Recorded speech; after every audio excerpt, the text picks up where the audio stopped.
93% des Africains morts sont tués par des Africains. 93% des Africains morts sont tués par des Africains. À la mort de Thomas Sankara, il n'y avait pas un seul Européen présent. À la mort de Sylvanus Olympio, les Européens n'étaient pas présents. Sachez une chose, on n'aurait pas pu tuer Sylvanus Olympio s'il n'y avait pas les Africains. Impossible de le tuer. Car quand on tue Sylvanus Olympio, on doit couper sa veine et boire son sang. Si on ne le fait pas, il ne mourra pas. L'Européen ne savait pas ça. Donc retenez ceci. Laissons les autres tranquilles et prenons notre destinée en main. Il n'est pas possible que l'Europe vole 1 litre de carburant en Afrique s'il n'y a pas la complicité des Africains.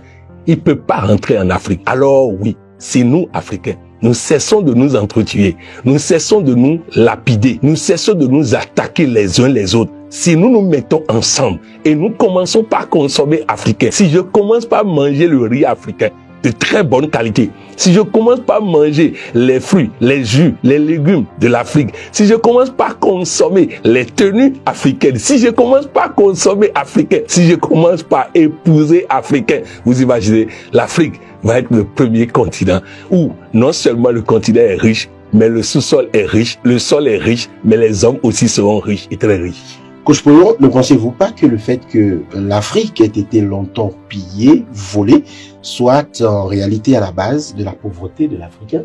Non, parce que ils ont pillé, mais malgré tout ça, ils ne sont pas plus riches que nous. Allez me trouver les réserves de pétrole de la France.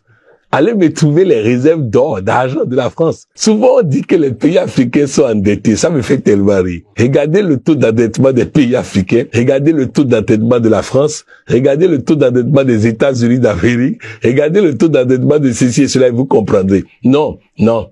L'Africain n'a jamais été pauvre. Donc c'est important que nous comprenions une meilleure gestion de nous-mêmes, une meilleure gestion de nos relations, une meilleure gestion de nos ressources et surtout que nous cessons de pleurer. Dans ma vie, je n'ai jamais vu une victime réussir. Alors si nous continuons de jouer la victime, au lieu de prendre notre vie en main, au lieu de devenir l'auteur de notre vie, nous allons continuer par être en retard. Mais si nous prenons notre vie en main, nous allons tout gagner. Les Européens sont venus piller l'Afrique. Ça n'a pas empêché Dangote d'être riche et de parler d'égal à égal avec un chef d'État européen. Lorsque le chef d'État européen, américain et autres veulent rencontrer Dangote, ils le font avec respect et considération. Oui, l'Africain peut devenir riche et commander le monde, mais cela suppose que nous nous regardons nous-mêmes, que nous changeons nos habitudes, nos hypocrisies et qu'on commence par consommer africain, acheter africain, épouser africain, faire la vie, faire la fête, mais en africain. Et je vous garantis que le monde sera développé.